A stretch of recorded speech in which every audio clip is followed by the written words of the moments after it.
Hello, everyone. Welcome to episode 11 of the You'll Have That podcast. I'm joined by my lovely co-associates. Lovely associates, excuse me. Twiz and Jaboon, although okay. Hello. What up? Today's going to be an interesting one. We got more real-life topics to talk about, a little bit less gaming and tech. But obviously we'll still give you our opinion on them, and, we kind of just talk about it. So just trying to get the Easter giggles. Right. Happy Easter, everyone. By the way, this is on Easter. Hopefully your eggs are ever colorful and delicious. Hopefully your ham was nice and good. You had some good scalloped potatoes or whatever you celebrate with, wherever you may live in the world. Right. We all had a good day and a good dinner, so hopefully you had a good day and a good dinner as well. Yep, and hello Noah in chat. Co-associates. That's a great one. Yep. Better than coworkers. Yeah, no, you guys aren't coworkers, no. Well, I guess you kind of are in a sense, but unpaid coworkers. Hey, it's for the cause, okay? It's for the cause, guys. I need my dollars, damn it. Give me my dollar. So, guys, the main bridge collapse, that's huge right now. That's a pretty big topic, and obviously pretty big event that happened. In case anyone doesn't know, the main bridge, around like 1 a.m. or something, I think, a big cargo ship struck it and completely leveled the whole bridge. The whole bridge is gone. It's underwater. So, do you guys know about that? Have you seen it? I haven't seen news about it yet. I know it was like a big thing though. How about you? I gotta say is. Oh, sorry. Go ahead. I mean, I've heard about it. I've been watching the news about it and stuff like that. It's definitely a tragedy. I personally don't think that it's a conspiracy theory like the internet's screaming about or anything like that. But it definitely has some pretty severe impacts, especially for things like diesel and stuff like that. But shit happens, I suppose, especially whenever companies try oh my god, it's corners. The Baltimore. Sorry, not Maine, Baltimore. Yeah. I was getting around to that, but but yeah, it's the Baltimore Key Bridge. Totally planned. That was just it was April Fool's joke, guys. April Fool's. April Fool's. April Fool's joke. All right, Blizzard. But it is unfortunate. That sucks that it had to happen. I assume lives were lost and many people were definitely hurt. Yeah, 6 people were confirmed deceased. Yeah, it's very, very sad, and I'm sorry for any families that had to go through that. But as Swiss said, it's not a conspiracy theorist thing. Yeah. Like how we have people saying that the whole mall thing was aliens at the mall. People gotta paint something as something completely different. It's as simple as corporate greed. It's something that we have discussed on this podcast since day one, and it doesn't only stop at video games. It's across the board. I think if anything, 2023 and 2024 has taught us that corporate greed runs very, very deep. You had the train derailments by Norfolk, mm-hmm. and now we're starting to see these cargo ships that have been poorly maintained and have been ran on skeleton crews for years. It's starting to show. Mm-hmm. It's as simple as that. Absolutely. I'd like to kind of add a few more details in the sense that we allow like foreign ships that aren't specifically registered to trade in the US and stuff to go into our ports, but they're only like limited in terms of how many can be there. So that ship was actually not flying a US flag. It was completely of a foreign ship, right? Which also means that the sanctions and the safety is not going to be necessarily compliant with US standards, because it's not coming out of our ports.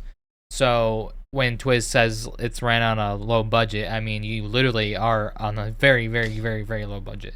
Extremely low budget. And they're cutting every corner that they possibly could in terms of safety and just skeleton crew, right?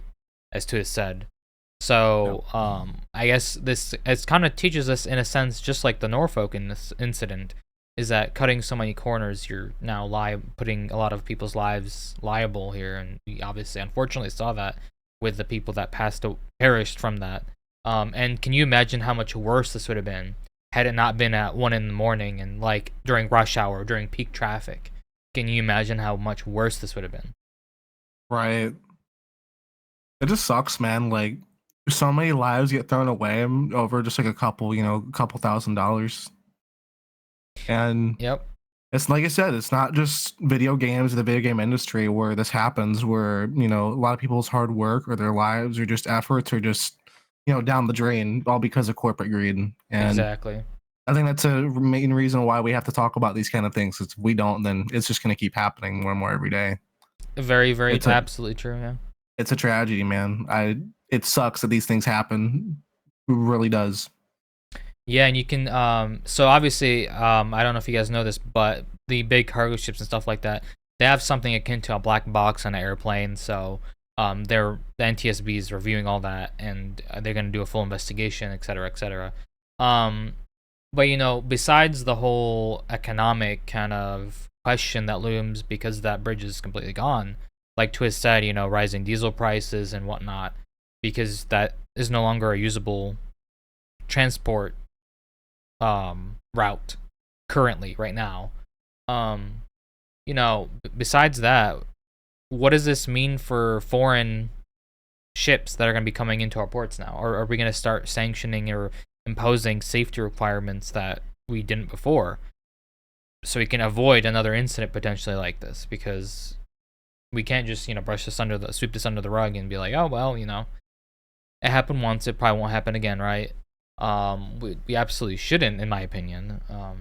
I agree. But I mean, we can see in the video. So I actually seen the video, and I think Twiz saw the video as well. There was a point. First of all, the whole thing I think was it was caused by a power loss. There was a power outage that happened 3 or 4 times. I think the backup generator kicked on, but then it also died. And then those ships, their steering is reliant on power. If they don't have electricity/power, there's no steering. So a ship of that size, which is well over, I think, 100,000 tons or something like that, you can't turn it on a dime. Once there's a point, and once you reach that point, it's just too late. And the captain realized that he was gonna collide into the bridge no matter what when the video has even started. So you can see kind of the lights flicker on and off in the video a few times, and then near the very, I would say about 10 seconds, maybe 15 seconds before the collision, there's a big bellow of smoke coming out of the engine stack, which is people are assuming that that's when the full reverse thrusters were on. The engine was maxed out in reverse, is what I'm trying to say. The propeller, rather. Now, that wasn't done to stop, because obviously it's too late at that point. You can't stop 100,000 tons on a dime. But he was trying to lessen the damage to the that would incur on the bridge, but too late. Didn't happen. The power kept going in and out, so unfortunately the end result was the bridge collapsing. Now, is what we can expect to, because of this, to be more expensive is your vehicles for the East Coast, your vehicles that are being imported and exported. They're going to go up. Vehicle parts are going to go up. That's a big one. 27 billion is imported. $27 billion is imported for vehicle parts. You got machinery and like farm equipment, stuff like that for the Midwest and stuff. So I expect to see, fruits and vegetables and, probably even meats and stuff to go up in the near future. Other commodities, chemicals such as diesel fuel, gasoline, even furniture and bedding. It's not as much as other ports, but it's still $1 billion. So, there is that. Yeah, and I'm gonna assume here, Call me a little ignorant, but I'm gonna put out an assumption here. I do think that this is gonna be fast tracked to be repaired. I think the President Biden has already said that he's gonna allocate resources to this. So. I mean, it will be, but we're still looking at the very least 2 to 3 years minimum. Right, because this is a huge bridge, right? This wasn't just like something small. This is like the big boy. It's a 1.6 mile bridge. I don't think it'll take a few years. If they fast track it, I think it'll be probably like maybe a year. But it was definitely not a small bridge. I'm gonna say at the very least 2 years, because it originally took 6 years to build this bridge. I understand that, but it was built in the 70s, early 70s. We've come a long way. A long way. I mean, still, they have to put a lot of care to make sure it actually, functions and all that. And now that it's a vital bridge, you can't just half-ass putting this bridge together. Apparently, it was when it was built. Either. And then you also have a lot of pushback from constituents. Oh, okay. That does not want Biden or the U.S. to have to pay for this. They seem to think that boats, particularly cargo ships and stuff, are like regular vehicles that are out on the road that has insurance and all of that stuff. I'm not entirely sure, especially with it being a Singaporean ship. I'm not entirely sure that it has insurance. Right, especially with it being a foreign ship. I don't know about that one. But as Noah said, Noah was just agreeing with you. He read that it took 5 years to build the original bridge. So yeah, we'll see. Yeah, I'm gonna say fast tracked at the very least 2 years. At the very least. I don't give a fuck. We may be in the world of AI, but we sure as shit don't have robots yet that can walk and put this AI shit generate together, the fucking bridge. Just 3D print it, right? just 3D print the bridge. It's gonna take it at least 24 months, at least, if not longer. Because you don't know what other problems that they may or may not run into. I do know there's like some high pressure gas line they've uncovered now that's been ruptured. There's some damages still that that's gonna have to be repaired. You're gonna have to get all the debris and everything out from there. That's gonna take time. This is a logistical nightmare, not only on the cleanup and the repair of this bridge, but also just the logistics of getting supplies throughout the rest of the nation. So this, and especially we are what, let's see, we're 8 months. No, we're 6 months out from an election. Let's not forget that. And we know how our politicians like to halt things up. Resource allocation is going to be all over the place. Let's just say so. I'm going to say I'll be surprised if it's repaired within 2 years. I'm going to say more realistically, it's going to be 3 to 3.5 before this thing is fully repaired and vehicles can run across it. Okay.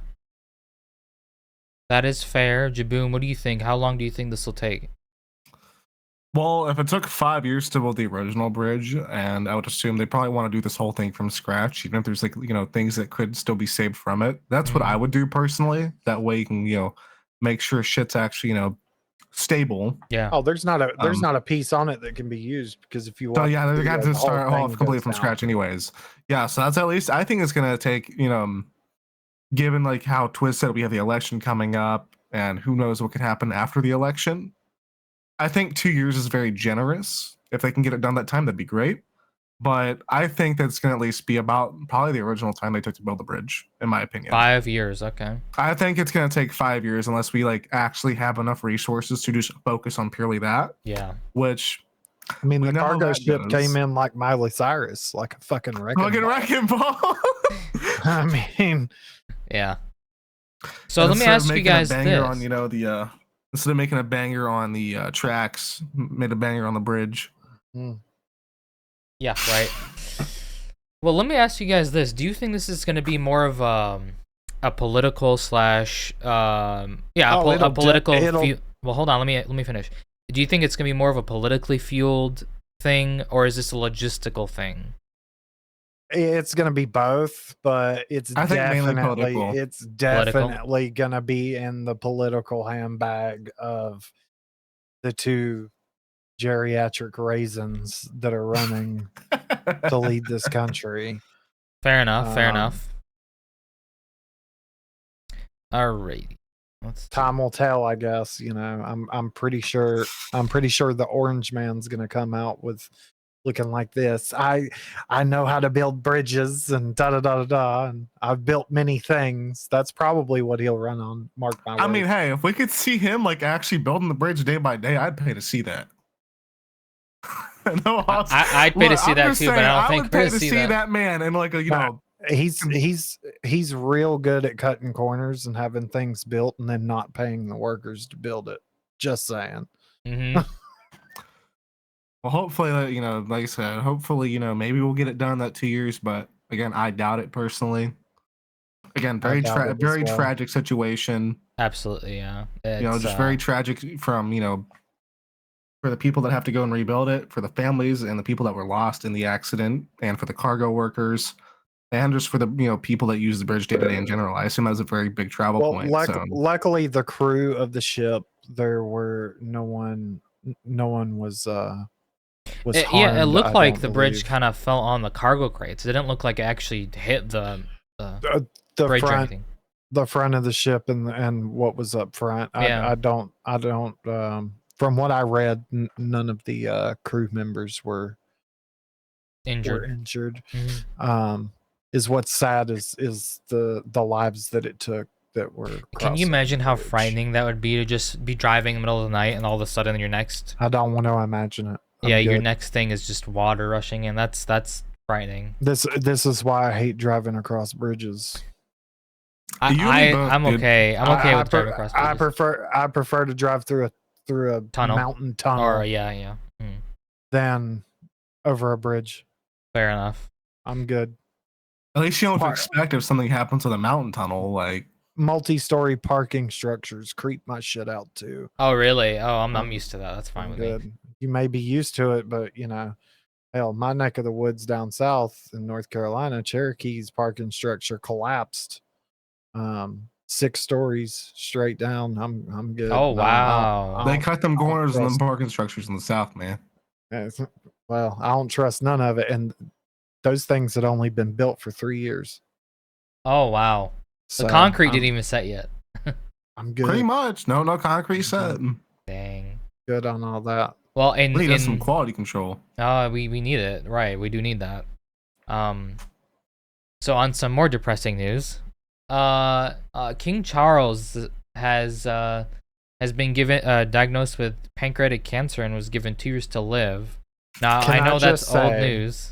Oh, sorry. Go ahead. Can I just say? Mm-hmm. All right. Don't get me wrong. I'm not saying that I don't like King Charles or that I am happy about this news, because I am in fact not. But I did say, and if you remember, whenever he was coronated and those pictures of his hands. Oh yeah, the hands were very swollen, right? I straight told you he would not be king long. Mm-hmm. And that his health was in very, very, very bad condition. That he either had like some sort of heart failure. I think it was heart failure that we thought going on. Mm-hmm.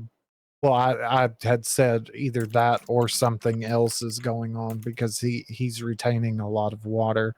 Yeah. So yeah, this isn't surprising. Is it sad? Absolutely. But, well, I didn't even finish the title. Let me finish the last part of it. So he was given 2 years to live with pancreatic cancer. And the reason I brought this up is because he just unveiled his funeral plans, which is so sad to think about. You know, that you have to do that. It's pretty depressing. But I wanted to kind of expand on this a little bit more with the whole entire monarchy lately, because we just had the passing of Her Majesty Queen Elizabeth, and now King Charles is soon to be, unfortunately, also passing.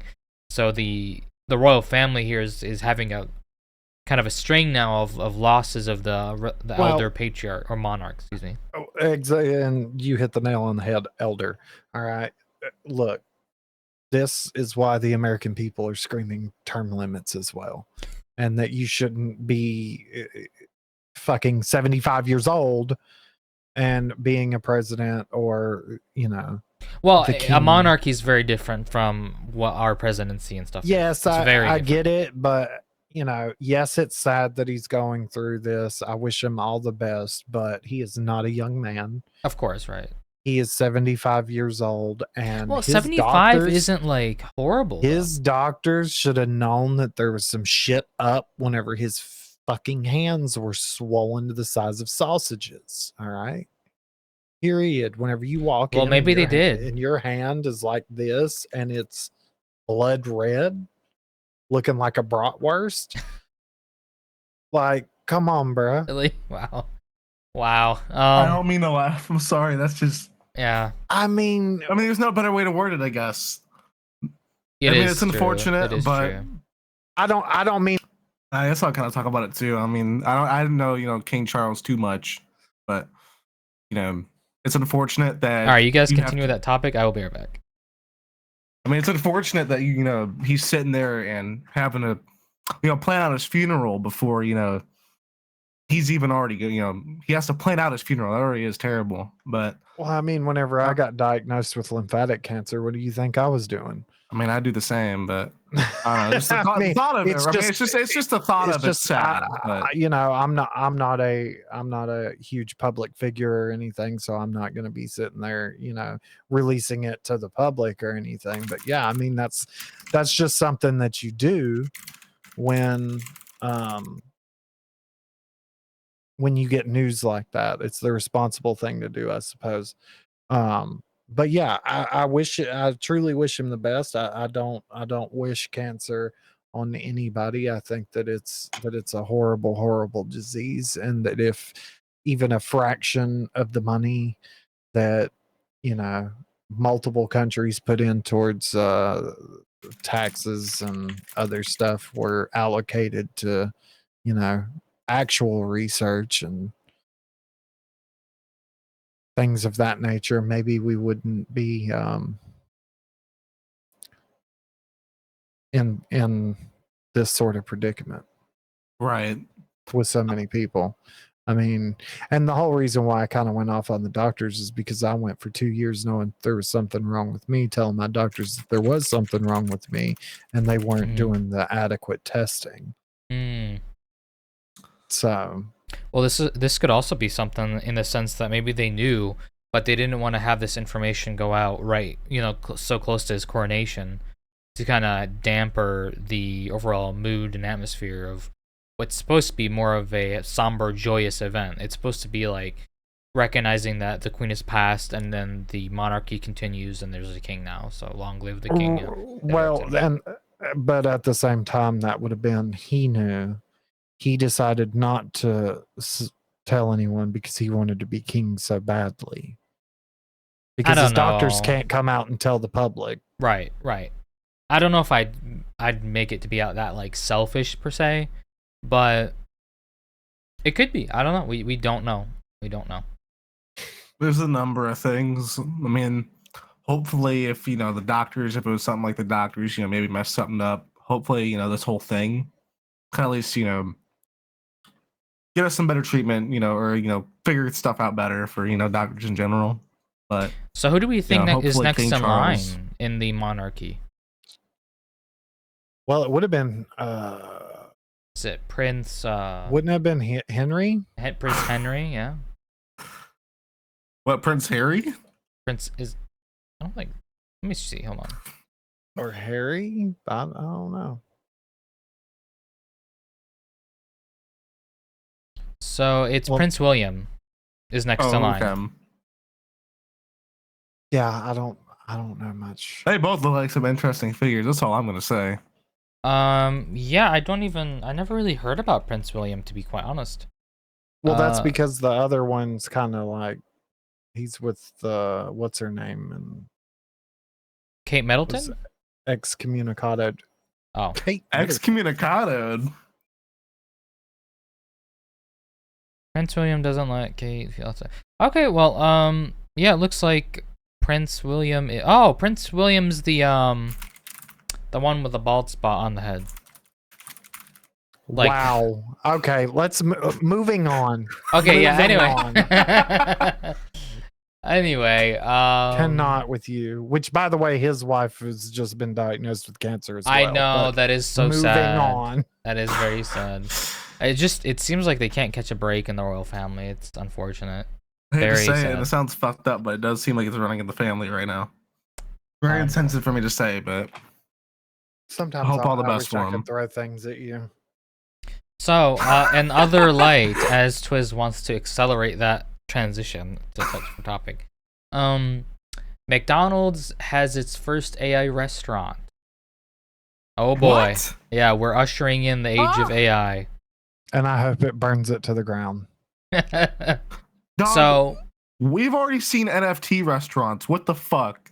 Although I will say maybe I can go to an AI McDonald's and they won't mess up your order. and get a sandwich that doesn't look like it's been punched into oblivion. Or an ice cream machine that actually works. Right. So the way this doubt works, he doubts it. I don't blame him if McDonald's can't do it on the, can't do it normally.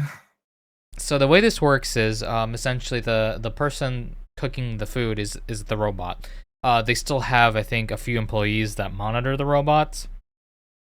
And you guys have been to the McDonald's where you just go to the tablet screen and you order and then your food gets there, right? That's kind of how you order, yeah. Do the robots deliver the food? As far as I know, no. It's you more or less pick it up from like a location. I ain't going. But this kind of expands into like a more serious topic in the sense that, I think once McDonald's kind of perfects this and sets the tone, I do believe other restaurants are going to follow because it's a lot cheaper to pay for a robot to flip burgers than a person, unfortunately. Oh, there's gonna be a lot of people out of jobs. I'm gonna tell you that now. Yeah. Oh. And don't be asking. Look, Wally, don't be asking me for no fucking tip. Oh yeah, what do we? So Because what about tips? What robot kids you got that needs to be eaten? No, I'm not tipping a fucking robot. No sir, Bob. So what do we think this says though for like Taco Bell, White Castle, Wendy's, etc., Burger King? If we see them all follow suit here, how is this gonna, the days of being 16 years old, getting your work permit, and then going to work and coming home and doing homework, are those days, gone? Well, that's what's got me messed up, right? Is those I remember being a kid. Those days and getting my work permit. And it's not just kids that are in these industries, and it's going to branch out past fast food restaurants as well. It will go to regular restaurants. Waiters and waitresses won't be having jobs pretty soon because they'll have those damn robots like they have in Japan that they drive out to you and hand you not even hand you your food. It's just sitting on top of them and you pick it up. Yep. So, I don't know. Sorry about that, Jaboon. What were you saying, Jaboon? No, you're good. I don't know, man. It's just, like I said, I remember, getting my work permit, and I was so happy as a kid. I was like, I can get a job. And like Twist said, though, this isn't just affecting, kids around that age. This is, people like in their 20s, 30s, all the way up to, their 60s or even 70s that are working in these industries. That's true. That is true. Whether it be a part-time job or trying to go for promotions, you name it. Mm-hmm. And if this, takes off and takes over everybody, like even, my job, like if a robot can go do my job of being a manager at, and they will. And they will. They will. Right, if Elon Musk has anything to do with it, he's already made a robot that can lift your 50-something fucking pounds of freight and go put it on a shelf. He's already done that. So if he can make it cheap enough for these industries to go ahead and buy and shit like that, you're gonna have a Tesla robot taking your place. That's what's got me messed up. Not the fact that I like the technology, right? The technology aspect of it's awesome. I like that idea. Yeah. But the fact that it's going to screw people out of physical labor in their jobs, we're going to see a decline. And I think, just the work environment, work ethics, and, society. all I have to say is if companies want to do that, companies should be made to pay a lot of taxes to make a kind of like a socialist thing. Like if you purchase robots to kick people out of their jobs that they were working, you better get real comfortable with the socialist society. That's all I've got to say. Because at that point, you can't say, "Oh, these people are lazy; they don't want to work." No, There is no work, right? you just fucked them out of work because you did not want to pay a fair wage. Mm-hmm.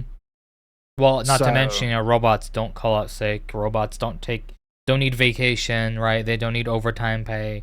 So the incentives are definitely there for someone that's very business savvy and wanting to just focus on profits. But it does concern me that we're moving towards a lot of automation, a lot of well, I mean, robotics and it stuff like that.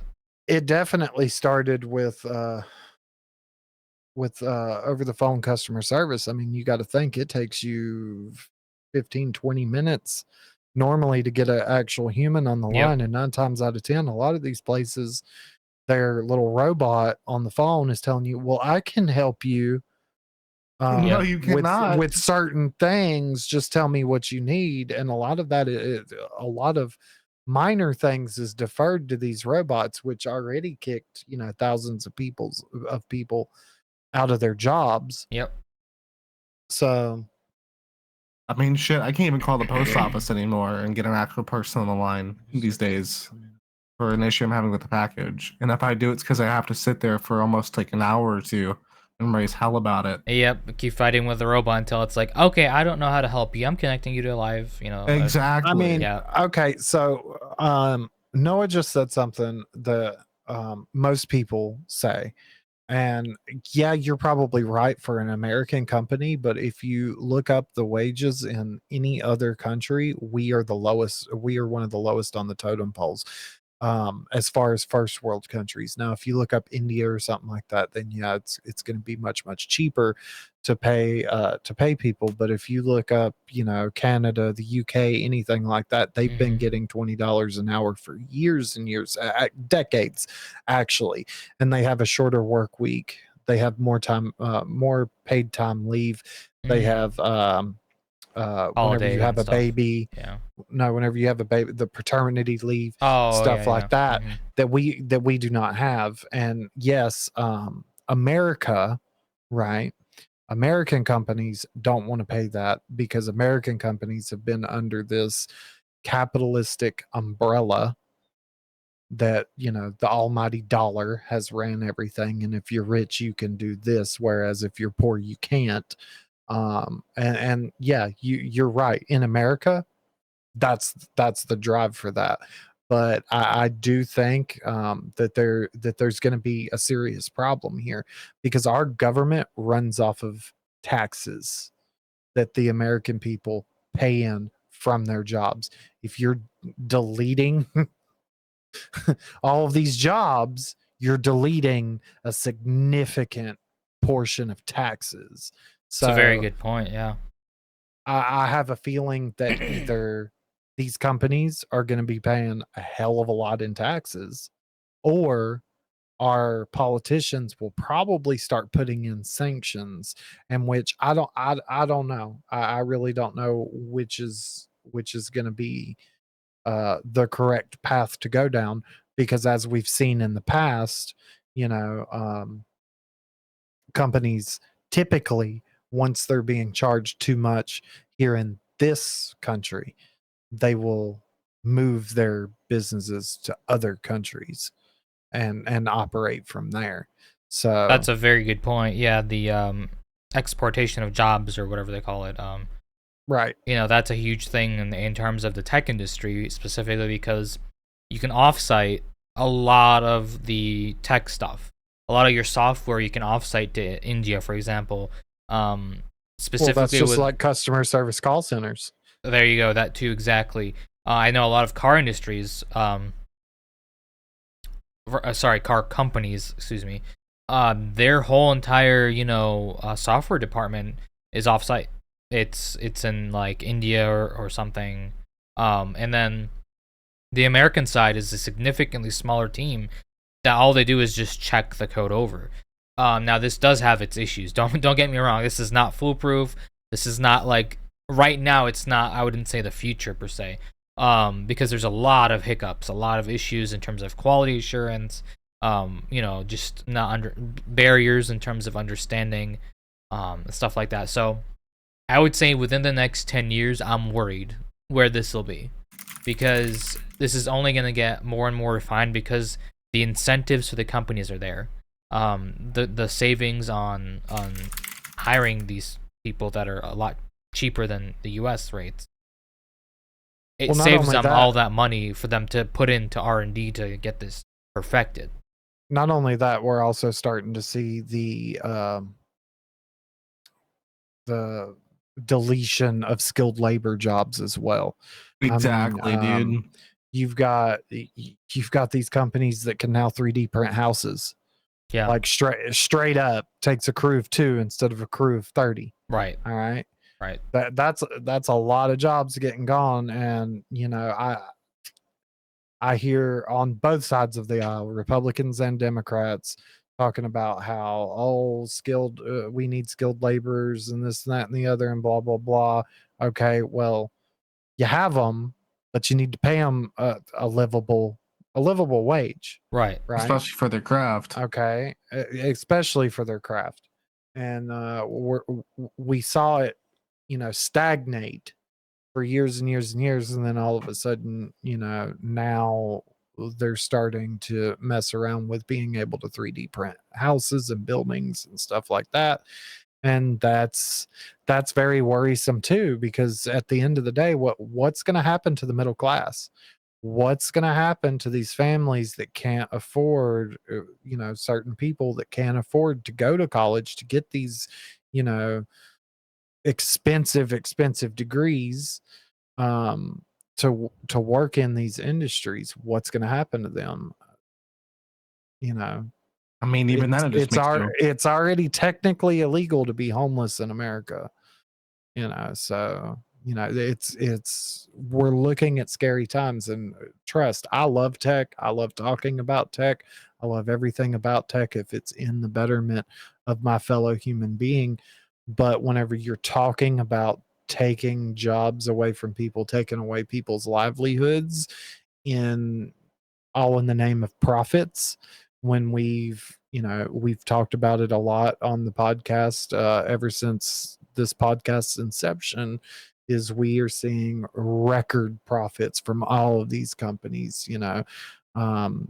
gas companies, Kellogg's, food companies, the housing market, the vehicle industry. Like, everybody's got record profits, and you're still out here trying to figure out a way to cut out the middle and lower class from being able to make anything to support themselves and their families. Mm-hmm. It's very sad. Absolutely. Were you gonna say something, Jabun? Yeah, dude, I was just gonna say, like, it just makes you wonder if we're gonna have robots, AI, or just purely technology replace all these jobs. What's the point in people going to college as soon as they get out of school? All these things, even if it's an expensive degree, and they get like a really good good paying job or skilled job, like we're saying, It raises the whole thing of, I think, eventually, like, for any capitalistic society, I do believe eventually the end product is going to be a dystopian, almost cyberpunk-esque society where you're going to have the 1%, and then that's it. The middle to lower class are bundled together, and it's slums. I think eventually you completely cut out the middle society / lower to the point where it's just the rich. If you made it, that's it. If you didn't, that's it. that with the rest of them. Yeah, it's only going to be increasingly more difficult to go from middle to upper. Yep. That gap is only going to widen. But now let's put our tinfoil hats on and think about, okay, what happens if the AI gets so advanced that it realizes, we don't need humans, and humans are actually a plague on not only the earth, but to them as well? What happens then? I don't think We that have a can happen Terminator. because I mean, it's more of a mutualistic Shoot me. relationship. Is it? Is Yeah. it? Because I'm gonna tell you right now, you teach AI how to build fucking robots and AI does know how program to build AI. robots. There you go. So how is it? How is it We a get give and take here philosophical at on this point? episode of YHT, ladies and gentlemen. Well, how I'm just asking, how is it a give and take at this point? If they already know how to build themselves, how to replicate, right? Mhm. Well, What in are we terms of doing for them? in terms of a technical aspect, it's impossible. I'm just saying, It's physically and logically impossible. really. Yes. Oh, pray tell. Well, do you remember the whole one time when the Facebook bots started talking to each other in their own language, Yeah, in and their that own immediately got shut language. down? It actually took them a week to figure out how to turn it off. Well, no, you turn it off by turning off the bot. The bot isn't omniscient, all right? But if you look that story up, the bot had coded some shit. It took them a week to figure out how to turn them off. Took them 7 days. Don't play with me. I'm not playing with you, but I feel like A, there's more to the article that you probably didn't see, and B, Hey, every bot that's coded, every AI, excuse me, it goes off of a LLM, a language learning model. All right, meaning that it's learning from us. So if it's learning from us, there's no way it's going to turn on us. Now, if in the future we develop a AI that doesn't use that language model, which we haven't, what sure, maybe. happens? What happens if these AIs start learning from I don't know some old ass books that certain crazy I just told dictators they learn from wrote. us. So right now AI uses I know telemetry. what you're referencing. Exactly, ready to commit these things. You know, humans are not perfect. That's what I'm saying. Neither is AI though, because AI is based off of humans. Okay, and that's all well and good, but my whole point is humans are not perfect. And for example, whenever Activision can't even get a game that they have literally been remaking for 20 fucking years, whenever they can't even get it right. Well, okay, this has nothing to do with AI. No, it doesn't, but I'm saying they've been. By the way, did you know that actually most anti-cheat software has AI in it? Yeah, I know. Yeah. And that shit's dumb as hell too. But exactly, that's what I'm saying. Back to my point. I think your point doesn't stand because, as I said, AI uses telemetry from humans. Okay, that's okay. Fine. So if That's us humans don't want to murder ourselves, then I don't think the AI is gonna want to murder us. You know, a famous man who has a famous talk show once said, "You may live in fantasy land, but I do not." I do not. Hold on, he just guys. hit you with a Dr. Phil. Oh, my thing isn't working either. Look, and that is where I'm at today. You may live in fantasy land, but I do not. Exactly. Look, exactly. I hope that came through on stream. It's like anything's possible. I mean, I'm already seeing, with AI like generated art and stuff. Yeah, I'm already seeing that like perfectly copy some well-known artists' art styles. That's because like, it's pulling from that. It literally is pulling. I know, and it's like people keep using, keep doing it. It's getting better and better and better. But regardless of that, I feel like just give it time. Who knows? It'll learn on its own. Exactly.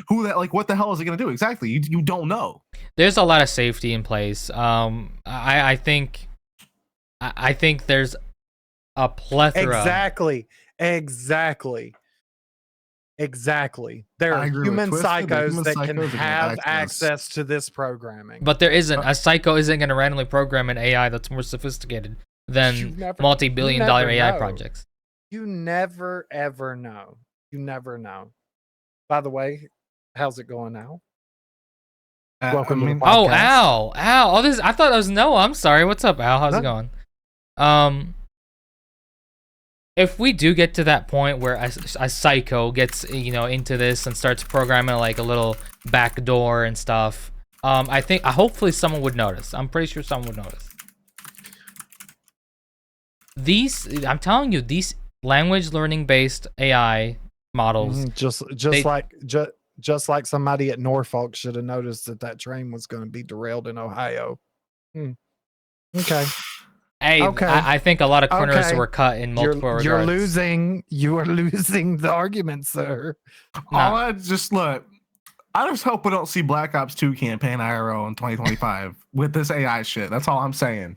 Hey, you might, or hell, you might even see an We could have a real life Raul lookalike. Menendez. I mean, I kind of agree with. We could have a real life Raul Menendez who comes up from fucking nothing and loses his mind and just absolutely goes bonkers with turning our drones and all that kind of shit against us with AI. You never know.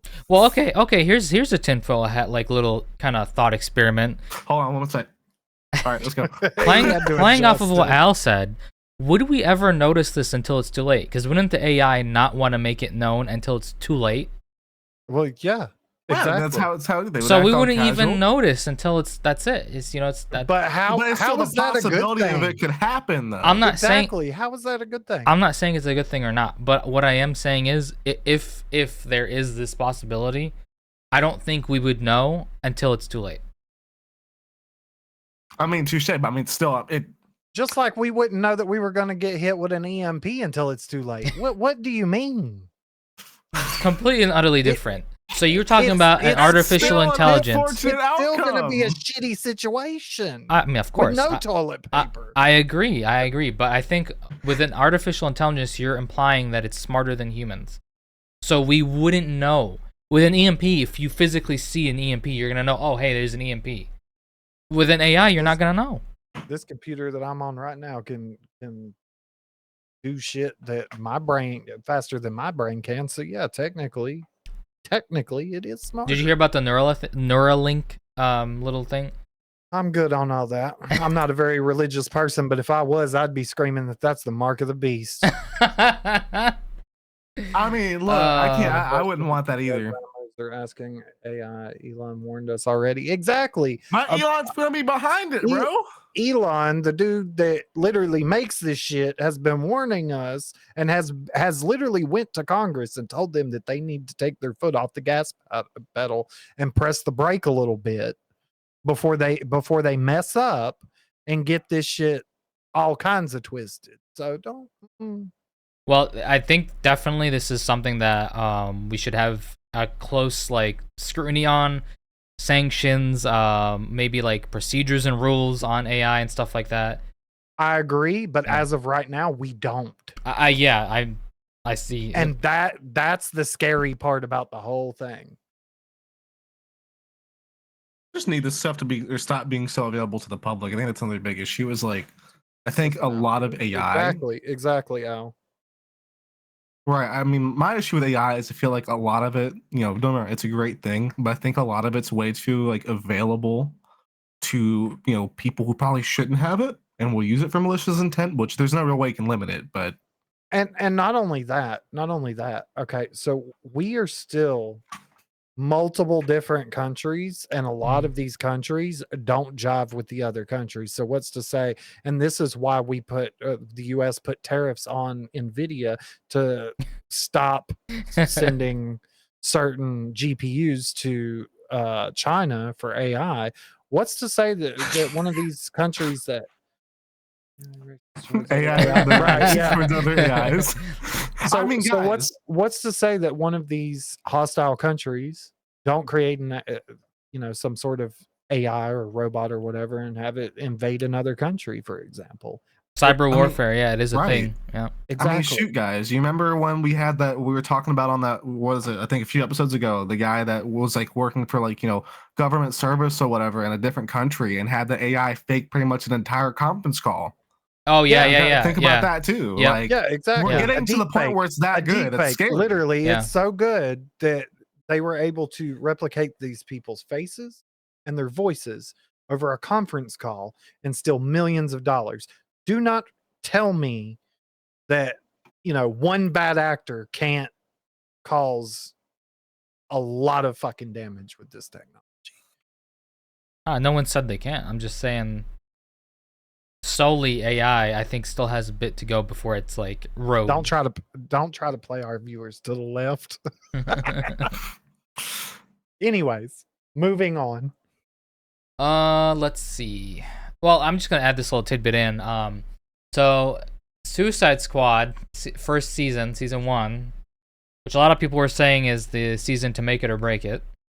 That is Didn't break it. it broke it. That is the. I wouldn't even call it the straw that broke the camel's back because this camel. What camel was there to break the back of anyway? Exactly. There was no camel to begin with. So It didn't break a leg. It broke the whole left side of its body. Hell. Motherfucker came in on a walker. Al says Twilight Zone. We have to question reality in terms to the last topic. I mean, I agree. Having TIAs like Mitch McConnell. Just,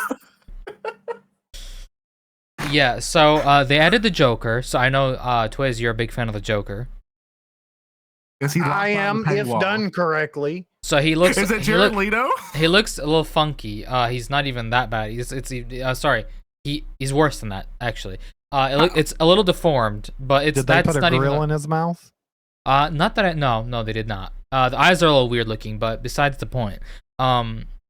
Interestingly enough, so you have to finish the whole season's campaign and everything, and you unlock the Joker at the end.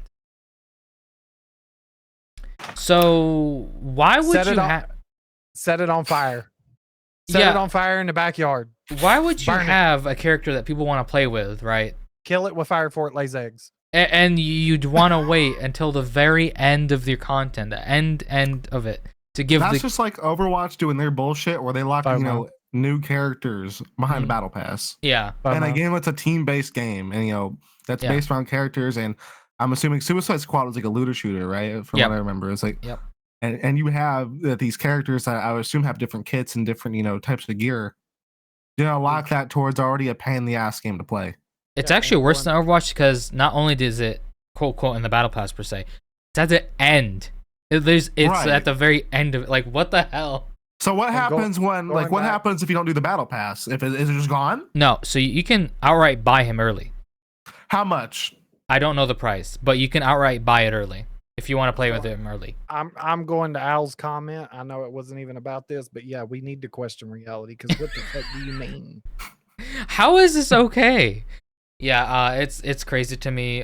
This is the chance they had to redeem themselves.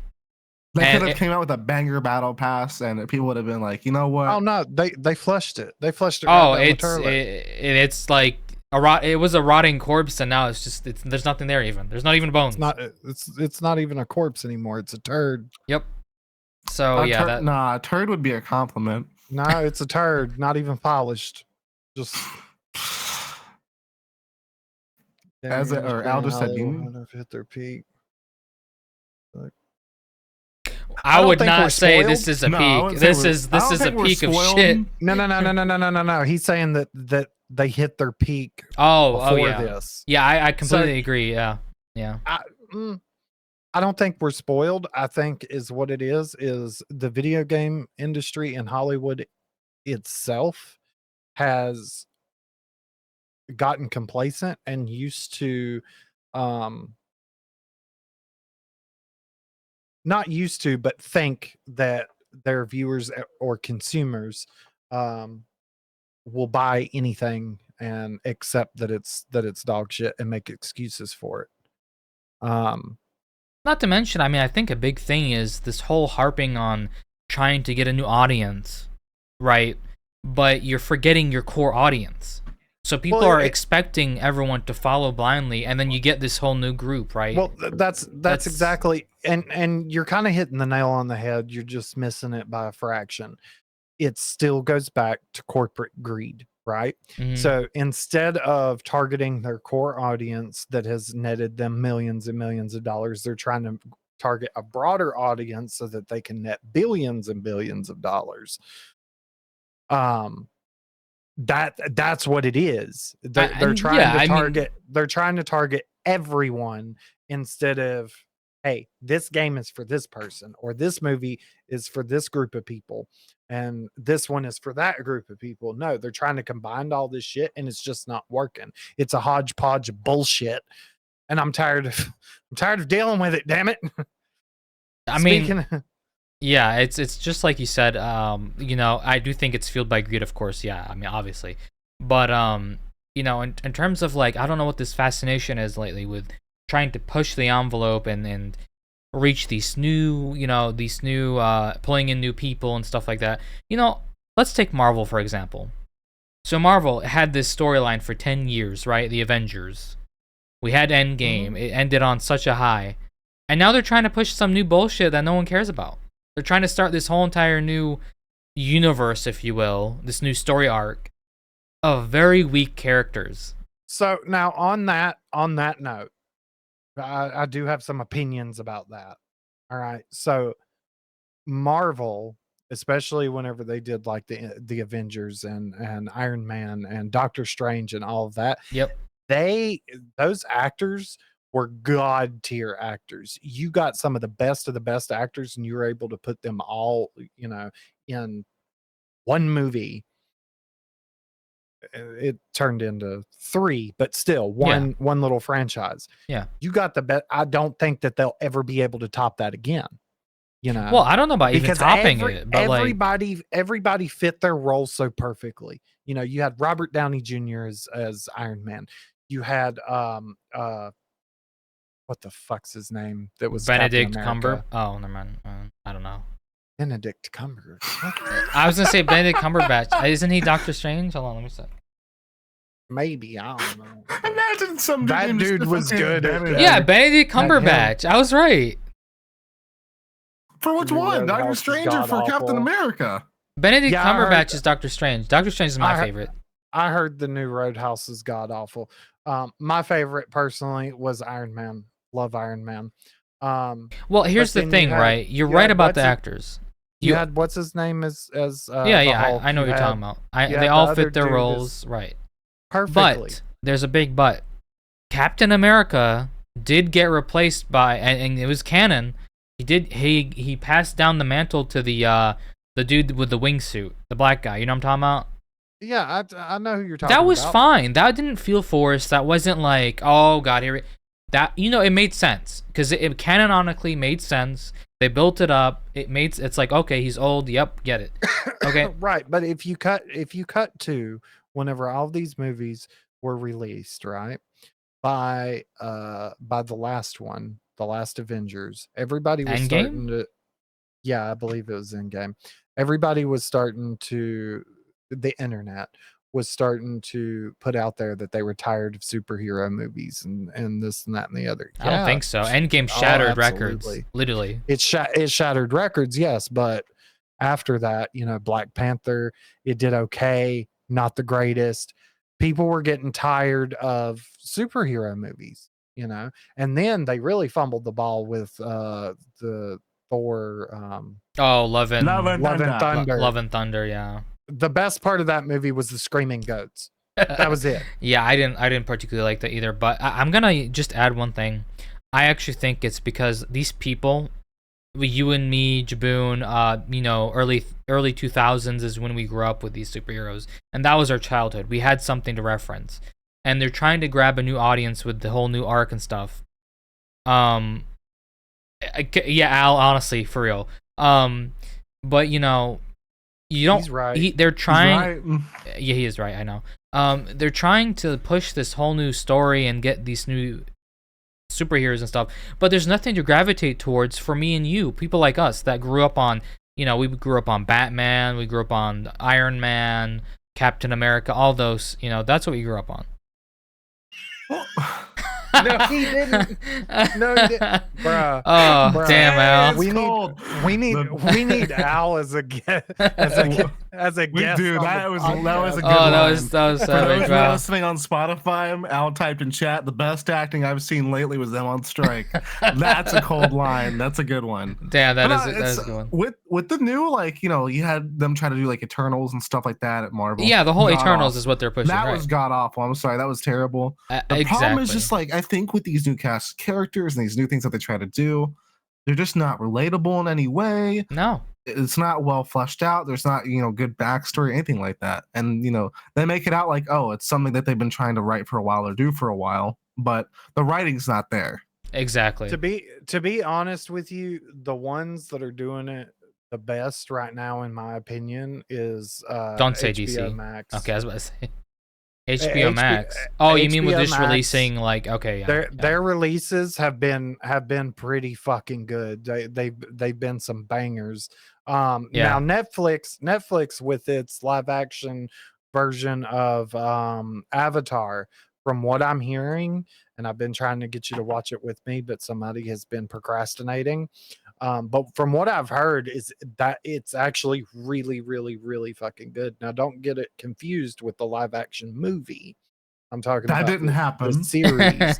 Yeah, that didn't happen. We're just gonna delete just that brush that from under the rug. history. Yeah. Well, No, it's what I just- was just saying is, you know, as Jaboon said, like they're trying to build up these characters. The writing's poor, and there's nothing relatable. You're trying to focus on a new demographic, which I get it. You know, we're in a new age. You want to pull in the new, you know, the younger generation, etc. Sure, but you've forgotten your core supporters. Your core supporters are those that People like me that were reading the fucking comic books exactly before you ever made a movie. We grew up with Iron Man. We grew up with Captain America. You know, we grew up Shit, I with grew up with the Daredevil and Hulk. Punisher. Remember the Hulk? You know, like all these characters are iconic to us, and you just like that's it. You ended that whole. You built up this 10-year storyline that you ended.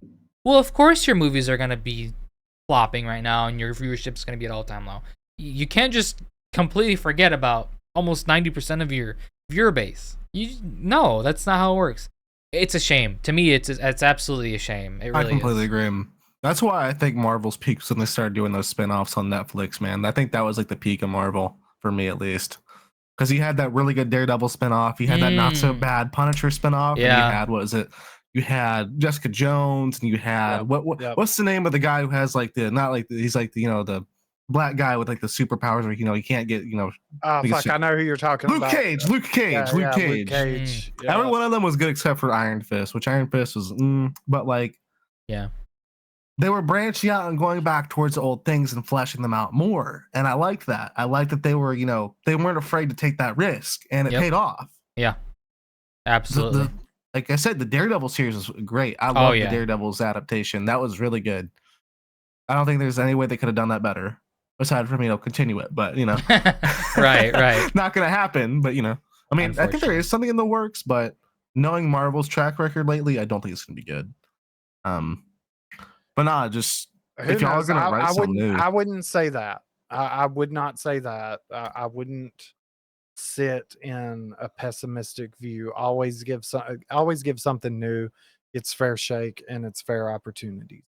I know it's got Charlie Cox in it, so hopefully it'll have a, you know, good chance.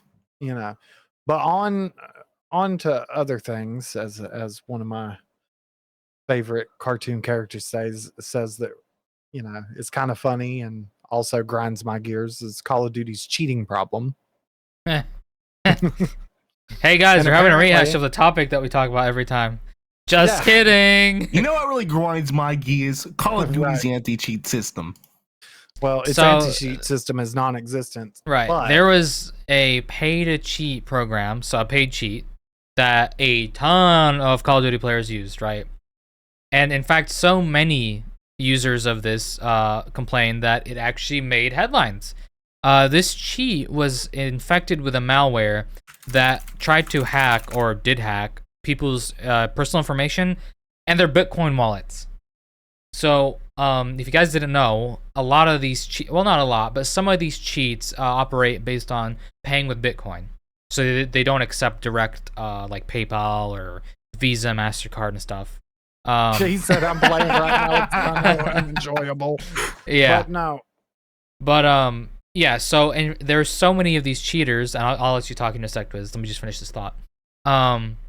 There's so many cheaters. He's so excited. That they made such a huge stink on Twitter that they're actually wanting Activision to investigate this. Go ahead, Twiz. Yes, you've been waiting to talk. Pop off. Cook. So first of all, it's not just the paid cheats. It's also the free cheats. It started out with the free cheats. So apparently there were so many people getting the free cheats that their Activision accounts were being stolen. All right. And then it went over to the paid cheats that weren't still in their Activision accounts, but were hacking their Bitcoin wallets and taking all their Bitcoin. Personally, I think this is what the fuck you get. Bravo.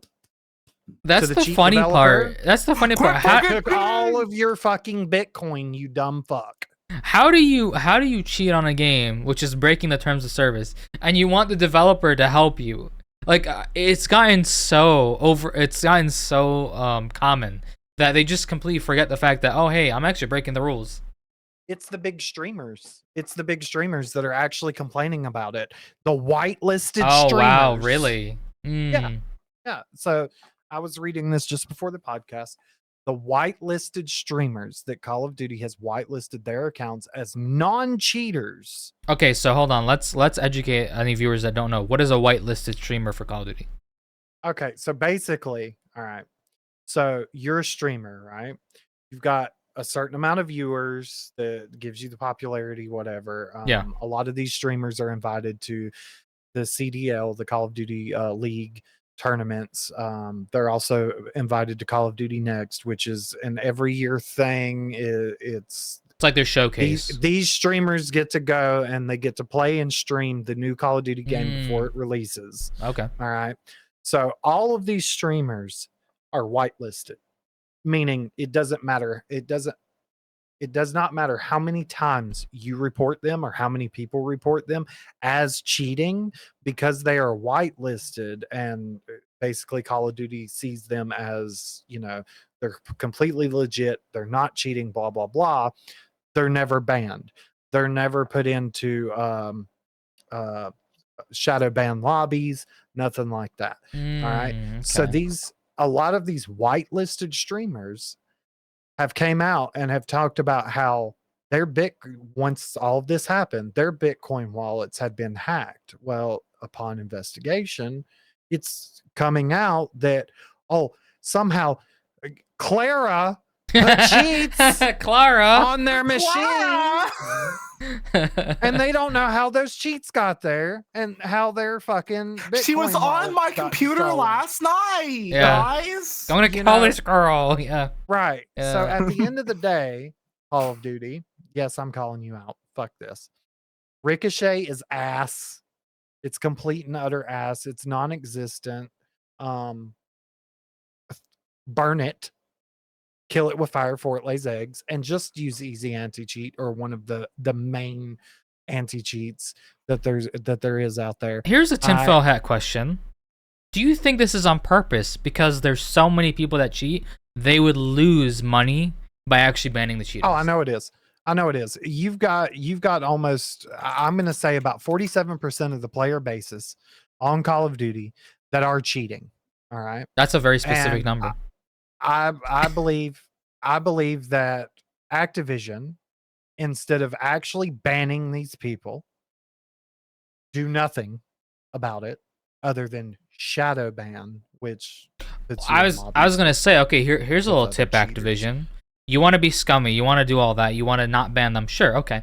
Why not just have the cheaters play against the cheaters? Well, that's what the shadow ban's supposed to be, but it doesn't even work that way. I got shadow banned and I never cheated in my life. I got shadow banned for just being good at the game.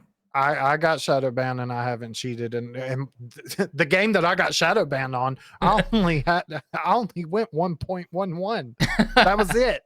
And I got shadow banned because I played against a clan and all of them reported me. So this is akin to the issue Asmongold is having with World of Warcraft, where a group of like 20 people would report him back to back to back, and he instantly would get just automatically banned. Right. It's bullshit. All right. It's all bullshit. Put some money into some R&D. Get a good anti-cheat, and you're not going to have this problem. You wouldn't have to worry about losing your cheater player base if you didn't have a cheating problem to begin with. You're losing more of your player base. You're legit players like me. I haven't played that game now in 3-4 weeks now. I've went over to Naraka Blade Point because I'm not doing it anymore. I'm tired of getting on that fucking game into a lobby and having to sweat my fucking ass off just to get a 1.0 KD against people that have never been good at a game ever and decided to download cheats to be able to be good at a game. Yeah, They have their controller shoved so far up their ass. They So can I see taste you- I the see you. rubber. I got you. Busting that shotgun over there. All right, Yeah. nah, but I got two things I want to say. I've uninstalled Call of Duty. I'm done with that fucking game. Same. You know, I moved on to the great game Deep Rock Galactic. Not sponsored. Great game. But do y'all think it's called Ricochet Anti-Cheat because every time the anti-cheat tries to do something, it just ricochets back to us and fucks us over? Pretty fucking much. That is so true. That might be big brain for the thing. That is man. so No, true. I paid, I'm gonna be honest here. I paid $100 for like the big boy deluxe bundle of Call of Duty, Yep.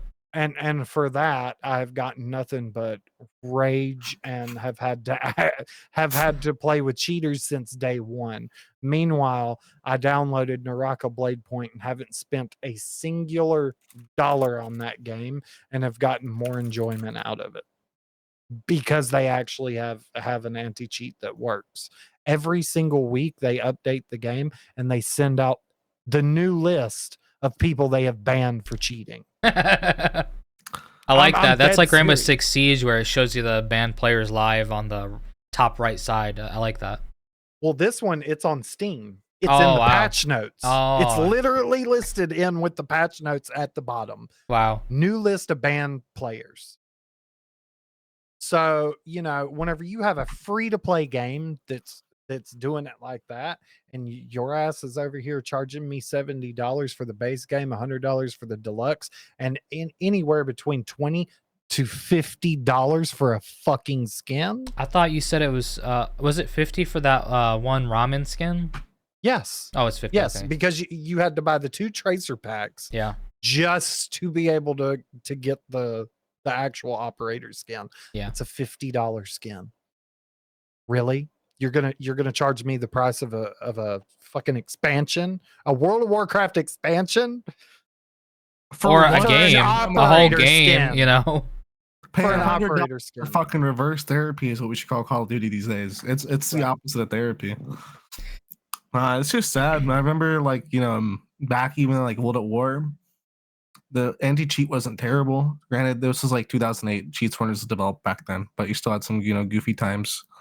Back then, the whole You cheating. got a full game for $60, Of course, right. and a game that actually, you know, got consistent updates and shit. And I'm with Asmon. I'm with Asmongold on this. Streamers have ruined gaming. They really have. Whether it be cheating or Clara. Sweating. or just the fact of Everyone wants to be the next, like, top player. Everyone wants to be the next T2 first or be the one, next, you know, the first Shroud. one that beat this game, even if it's a single player game. yeah. Mhm. You know, so it no longer is it, oh, I'm gonna get this game, I'm gonna enjoy it, I'm gonna take my time, I'm gonna play it and just really soak it in. No, all these people are watching these streamers, so they think that they have to be like the streamer and rush through all these games and devour the content as fast as possible and not truly enjoy it. I think that that's another reason why we're getting incomplete bullshit buggy ass games on release as well. Tinfoil hat question. Do you think that's, you know, why they're making these games as shitty as they are lately? Maybe it's because they want people to have to struggle and take their time with, you know, playing with a turd pretty much. I don't think so. I think it's I don't think purely Just rushing purely it out. greed. Greed. They want to get it out as soon as possible. Stop that whole funding the development. Start raking in the money. Okay, so if you think about it, right? By the way, just so you guys And, know, the next Call of Duty is already like halfway in development, almost done. Oh no, it's being launched November of this year. Oh, Anyways. okay. It's on its normal cycle. Every year, November 11th, a new Call of Duty game drops. But I've been playing games longer than you guys have. You know, I'm a little older. I remember back in the day, whenever you played Nintendo, Super Nintendo, GameCube, Nintendo 64, PlayStation 1, PlayStation 2, these games took years. They would literally take years in development before they came to market. Yeah. All right. So you would have, for example, a Tomb Raider game that came out in 2001. before you seen the next Tomb Raider game, it would be at least 2004, right? Yep. Now we're seeing these games just pop out every year. And to go back to AI, that's a big reason why as well. There's a lot of new developments with the game development and AI. So you used to be able to, or used to have to, excuse me, make the whole entire ground mesh and terrain and manually. Now you can just have a picture of a terrain. AI will do it all for you. It will create the whole map for you pretty much. So I think a lot of these developments, and I love Unreal Engine 5. I am not at all saying that this is a bad thing, but Unreal Engine 5 has made it so easy to make a game that a lot of people that shouldn't be making games Are making games. are now making games. Well, that was even an issue with the Unity and shit like that too. The problem is these tools are way too readily available for people that have pretty much no experience in game creation and game development. Now, again, to go slap I'm not assets against together and this. call it a I day. love the fact that they made it easier and more intuitive and all that. It's not a bad thing. But the side effect, there is a side effect. The side effect is, like Jaboon said, you give these people opportunity to put out something that's malicious, and it's just or scam. a scam. It's literally just a scam. Exactly. We saw that with the whole Steam delisting lately with all those games that came out. Those were not, Helldivers or anything like that. Those was just shit slapped together in just engines and potentially had, crypto, Malware or whatever. Yeah. crypto stuff and all that. Yep.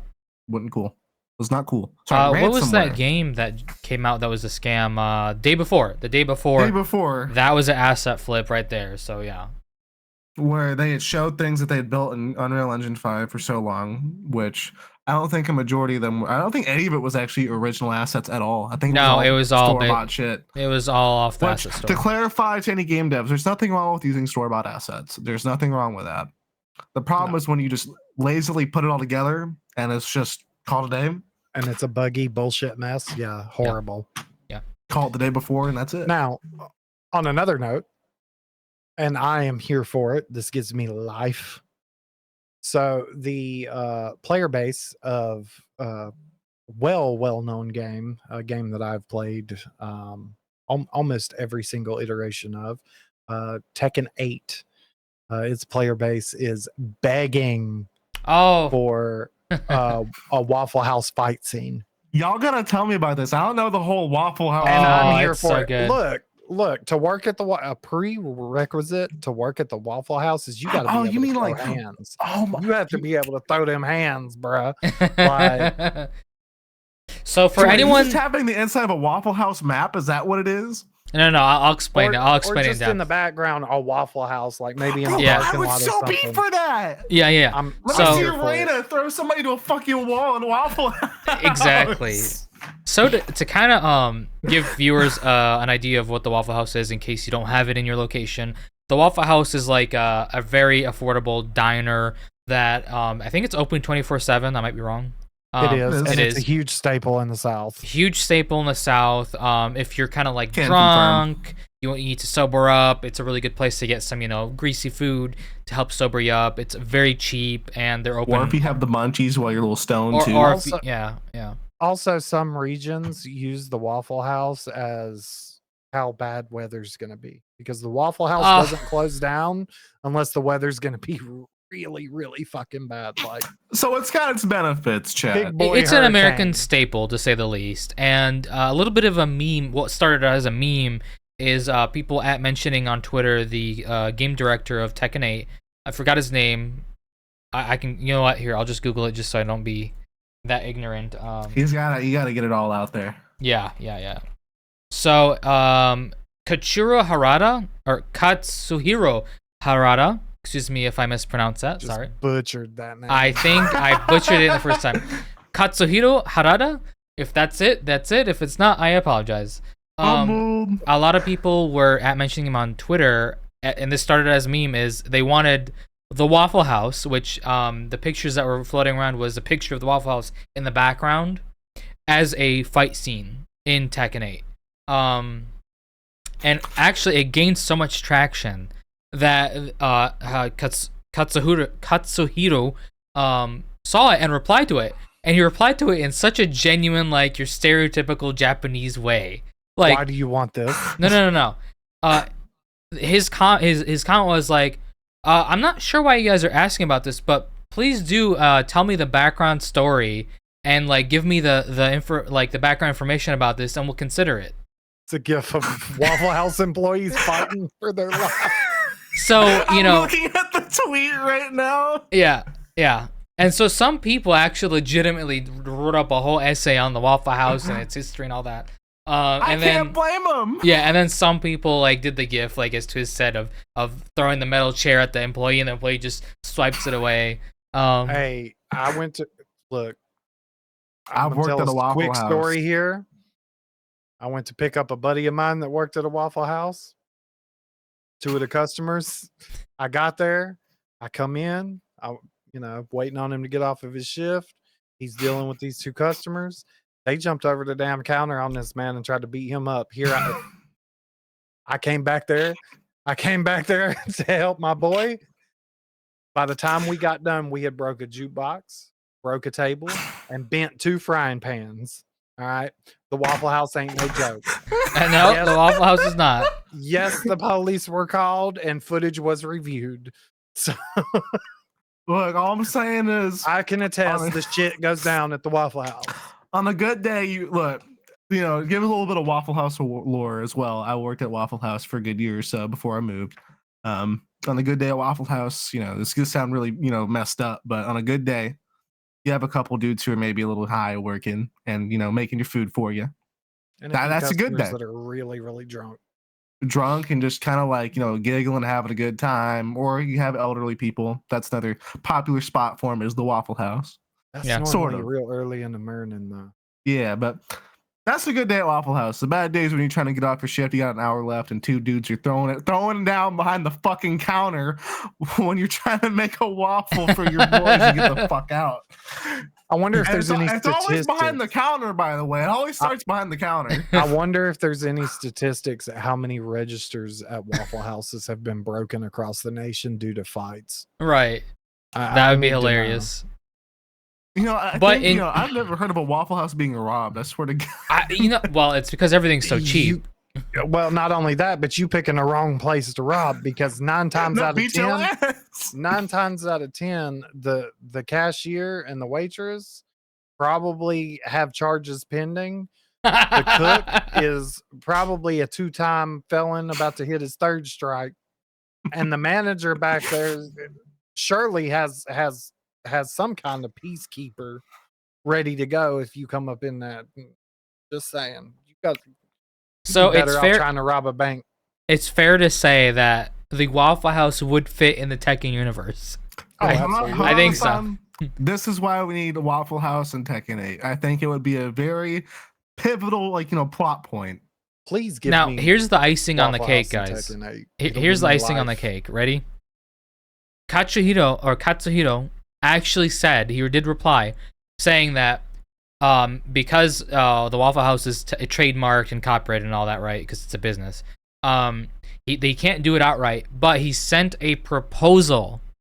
So hopefully it's pending if Waffle House says yes. Waffle House, please say yes. House. This, bro, I think this would take Tekken. A fucking Tekken meal at Waffle House, God bro. I'd tier. scream. This would take Tekken to God tier, I think. I am totally ready to get on Tekken and waffle stomp somebody at the Waffle House. I am for real. I'm done, bro. Let's do it. Let's do it. This isn't even like our ending topic, and this is so spicy. Oh man, but yeah, that's some great news. Let me go to Waffle House and go home, play some Tekken 8, and just beat the shit out of somebody else at the Waffle House. I'm set, bro. People even gave suggestions to like make a legally different Waffle House in the Tekken universe, like calling it like Waffle Home or something. You know what I mean? Nah, hell with that. Waffle House, just say yes so that we can have the. Yeah, I obviously I agree. Yes. I agree as well. Exact interior, and you have to have with a stage. You know when you're fighting. And you know what would be cool? Point and you go through the stage. You go, you go through the counter. Or go through the door and go into the parking lot. All of that would be cool, but what would be really cool is if you could just take one of them fry baskets and beat the shit out of somebody with it. That I don't would know be. if that'd be allowed in Tekken, but I mean, if you could pick up the frying pans, the fried baskets, environmental weapons. I mean, environmental weapons weren't a thing in Mortal Kombat for the longest time, but they made them. I mean, hell, it's either Mortal Kombat X or Mortal Kombat 11. You can pick up an old grandma and throw it at somebody. Wow, interesting. Gives me life. Here, better yet, have each character have like a unique like takedowns or like attack Right. with a Waffle House. You're absolutely right, Al. Wait, what did Al say? I gotta read it. When we got that, yeah, absolutely, you're right. But I know, give up, please, Lord, give us the Waffle House. I would so be for that. That's yeah, all I that'd need be in my awesome. life, just Waffle House. And it's mutually beneficial. I mean, it's gonna get a ton of people more on Tekken because that's hilarious and awesome. And people, it's free advertising for Waffle House. And then Waffle House is known worldwide, As the including Tekken Japan. restaurant. Yeah, yeah. that And would be awesome. You said they reached out to Waffle House, right? Katsuhiro Yeah, he did sent him a say that he proposal. sent him a proposal, so we'll see. That is, I don't know how to feel about that. Like, it's huge. It's huge. So the proverbial ball is in Waffle House's court. And whether they waffle stomp, Hey, I'm telling you. I think this is fight- an easy win for them, though. If they do this, Dude, this I'm is just such saying, good advertisement. if they turn this down, that is such a missed opportunity.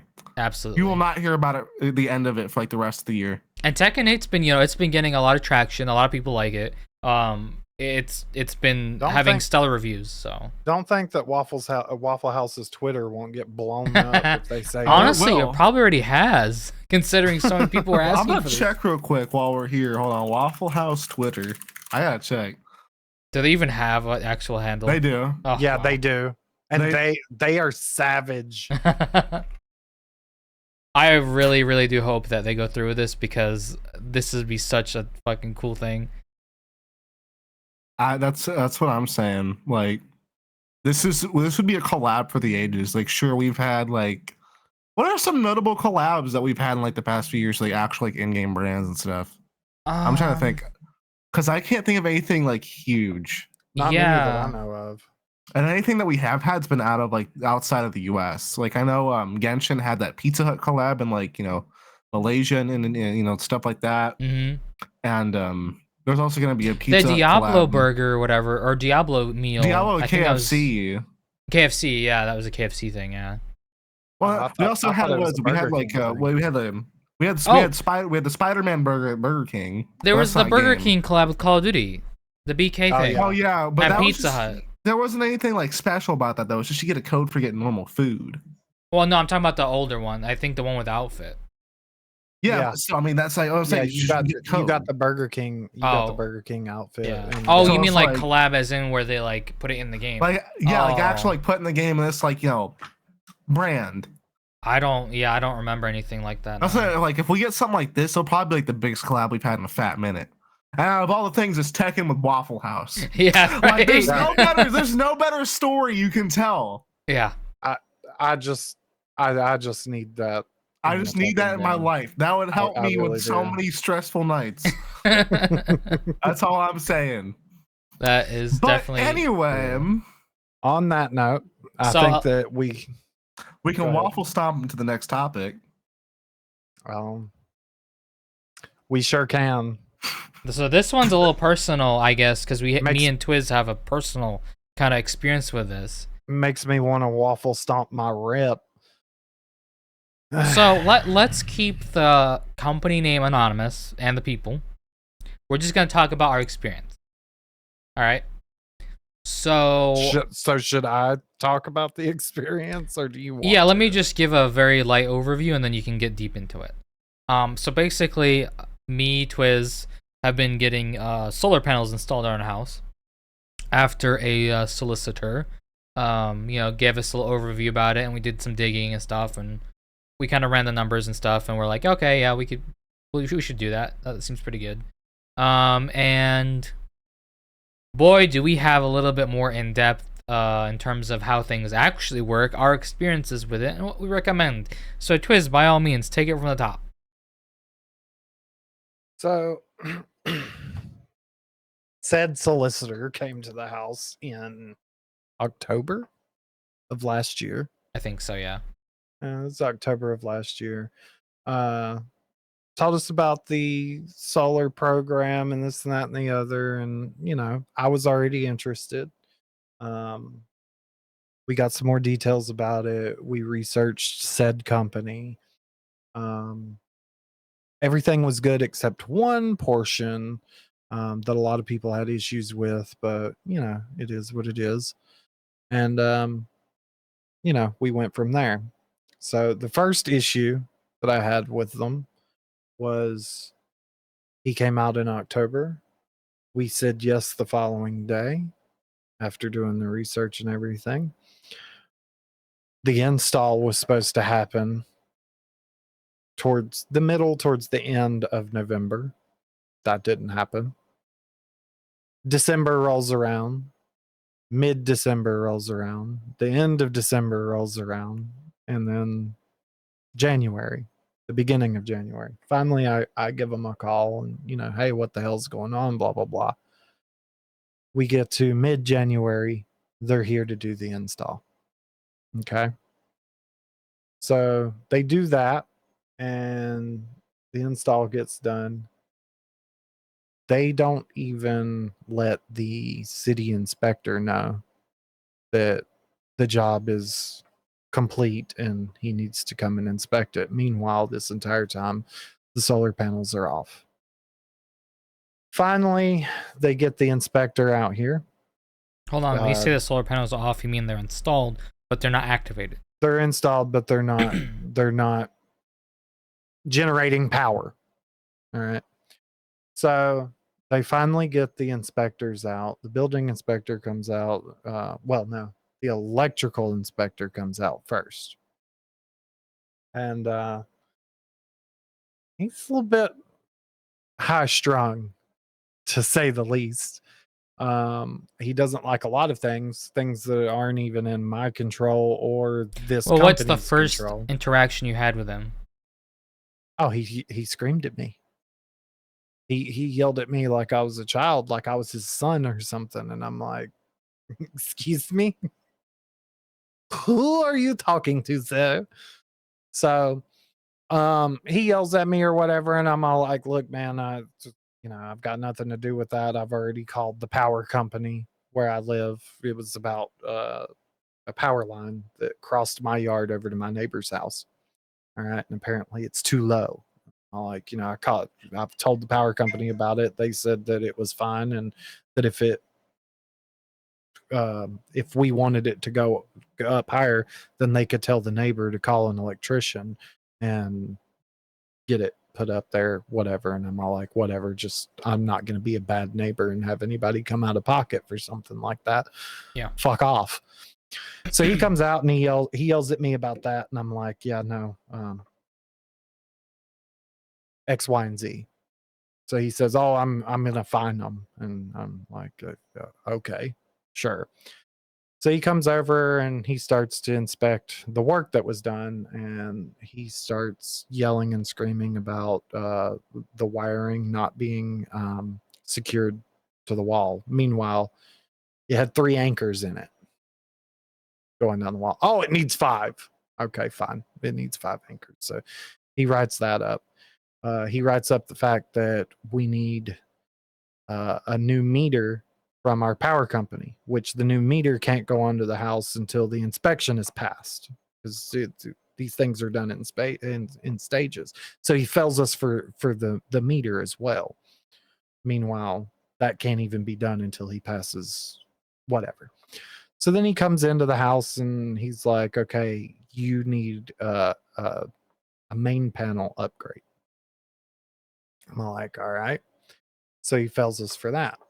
He also fells us for some clips that they used. They're called gator clips or whatever. And apparently whenever they did the installation, it was up to code, but the code changed in February. Literally a month after, so yeah. Right. So, we got failed for that. So he sends his report off. I go 2 or 3 weeks not hearing anything. Finally, I call them and I'm all like, all right, now I'm starting to get irritated because now I'm paying for this. You know, my monthly payments have started. They're still not on. I was guaranteed that they would be on before the monthly payment started. What the hell's going on? Oh, we can get, you know, our electrical guy out there on this date. Okay, cool. Well, that date comes, he comes out and he's like, you know, I'm going to do the outside work, but I'm not going to do anything with the wires or the electrical panel, being that you need a main panel upgrade. And even he says that it's going to need a main panel upgrade. Their electrician. Yep. All right. So he leaves or whatever. I wait another week.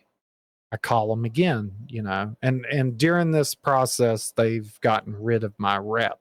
So I had no real point of contact other than customer service. When you say got rid, you mean they fired? Yeah, fired, whatever. So at this point, I'm dealing with customer service, and we all know any company with customer service is an absolute atrocity. So I'm you know, going back and forth with these people, and I'm like, you know, need a main panel upgrade. I was assured by the rep that if I did need a main panel upgrade, that it would be covered by you guys, blah, blah, blah. And they're all like, well, you know, that depends. And all right, here we go with the bullshit. So finally, they give me a call back earlier this week. No, Last week. late in the week, Thursday or Friday. And they let me know, hey, if we can avoid doing an MPU, main panel upgrade, would you be interested in that? And at this point, I'm like, okay, if the inspector comes and he'll pass it, sure, that's fine.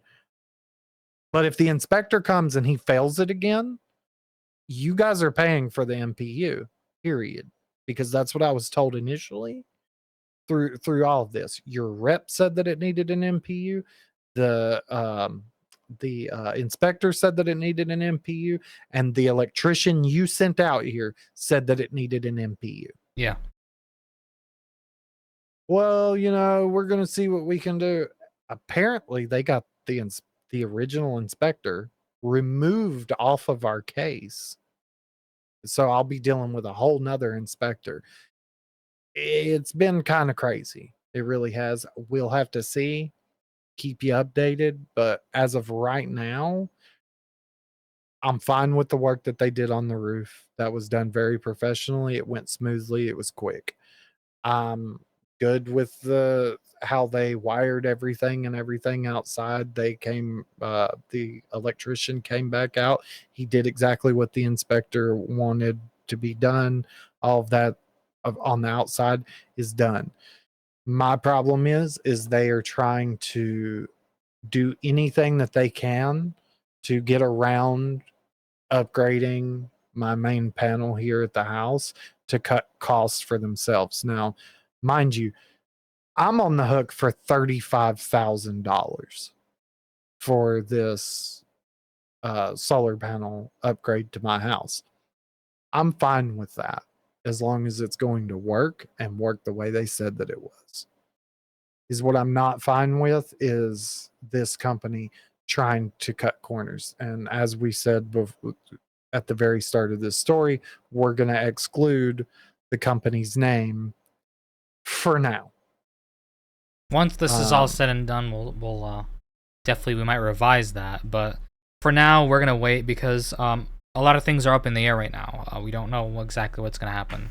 If they honor their word and amend all this, then we'll see. Now I was told by the customer service representative that was also a supervisor for the thing that if it does fail inspection, then they will eat the cost of the MPU.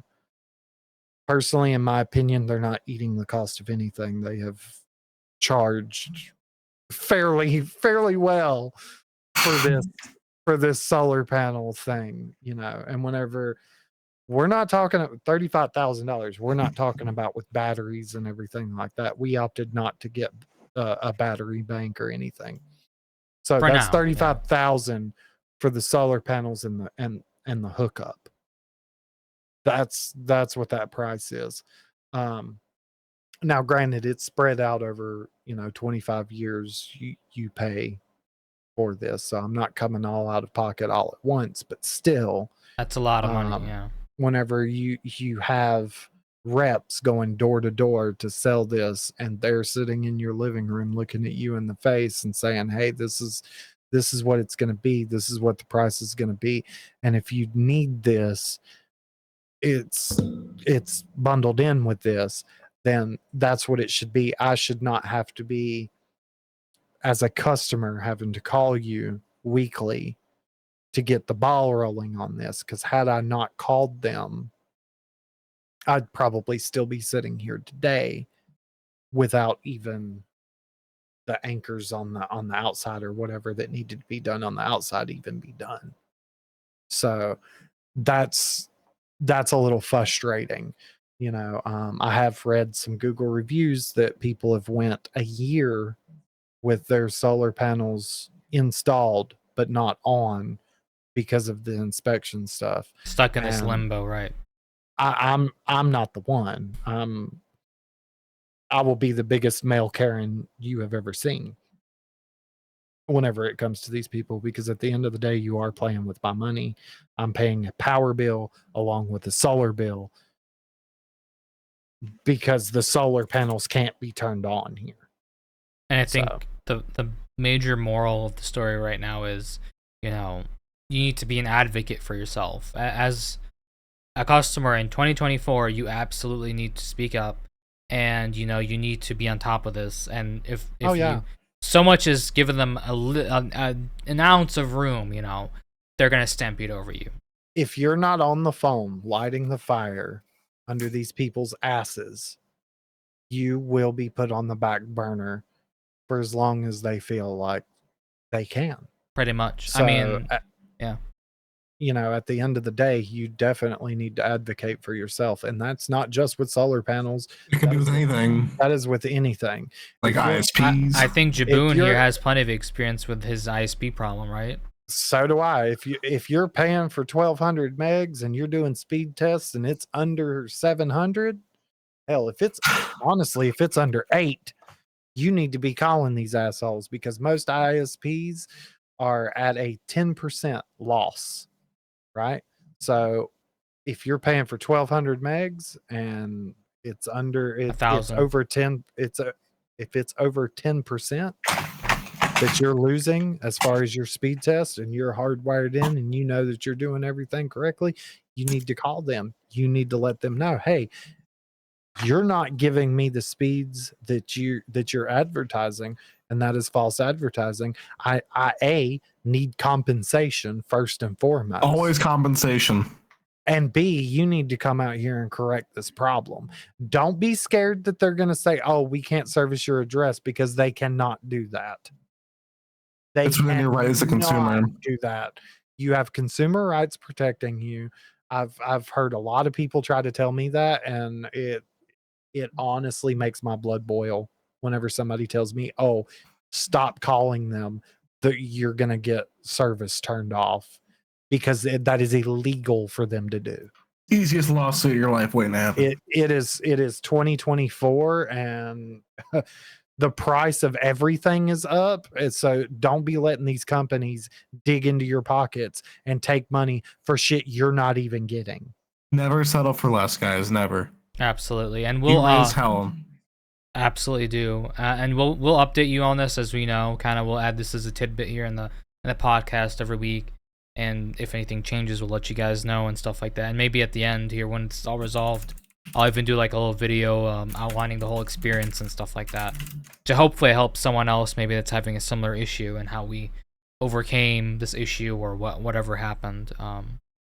But yeah, that's pretty much it. This was a pretty good one. Last little tidbit, that supervisor did say that I would be compensated for the months that I am paying that the solar is not on. And that's our favorite word right there, compensated. Compensation, no matter what the fuck it is. My money. Run Yes. me my money. And you absolutely should finish be off. compensated for something Yeah. that you're promised that they just clearly didn't even do. So yeah, absolutely. And I was going to finish off too. I was saying, no matter what it be, ISPs, hardware, software, anything, if anything's not working to your expectations or below it, or they give you an inferior product, you always demand compensation. That is your right as a consumer, and you are entitled to that for being misled and lied to and toyed with. within the Absolutely. realm of what A they reason- advertise. Yeah, right. Don't try and go, So ask for a fucking don't think gold you're gonna bar. don't think you're gonna buy a Intel i5 and you have expectations that it's gonna run like your buddy's i7. That's just No, not no, how it no. works. That ain't how it works. If it's not giving you the advertised speeds or whatever it is, if it's faulty, not, etc. Yeah. matter of fact, if you go to McDonald's and they already shit you on a quarter pounder, they're shitting you 7 grams. I'm here to tell everybody, on a quarter pounder, they are shitting you 7 grams, ladies and gentlemen. And I just because I was feeling cheeky one day, I called them bitches out. Wow. I Wow. got $3 knocked off my meal. What It's you as simple mean? as if your order's missing at Compensate me Taco or you're not my Taco Bell, but 7 McDonald's, grams. you raise hell about your meal at McDonald's, even if even if it's just like a nugget or two is missing or an item's missing, you give them hell. You order a large fry and they only fill half that motherfucker up. I demand the tell rest of my fries, damn it. Where my fries at? Exactly. You guys They would be better hot, too. surprised, yeah, how much complaining would get you actually. Just again, within the realm of reasonability, Of course, be of course, reasonable. right. Obviously, why you think there's so many Karens in the world? They figured that out way before most people. And I'm not saying be a Karen. I'm not saying be a dick to everybody that you come across. But if somebody's doing you wrong, then treat them accordingly. Exactly. Well Period. said. Well said. And on that note, you'll have You'll that. have that. You will have that. Alrighty, guys. Thanks for Thank you so joining, much for everybody. joining. Thank you, Al and Noah, for talking. That was very entertaining. Thank you guys for engaging. And Thank you guys for giving us some good points too. Some nice, little, absolutely, relieving on some dark situations that we're talking about. It really does mean the world. absolutely. And again, we're open to all topics. Doesn't have to be just tech or gaming. Anything except religion and politics, we are open to. So, again, we appreciate you. Check us out on Spotify. You'll have that podcast, and on YouTube. And just remember, no matter what's going on in the world or what it may be or what it's about, you will have that. Yeah, you will have that definitely on the big jobs, as Tiz would say. On them big jobs, you sure will. All right, Alrighty, guys. everyone. We'll see you next week. Take All right, care, y'all guys. Have a good night.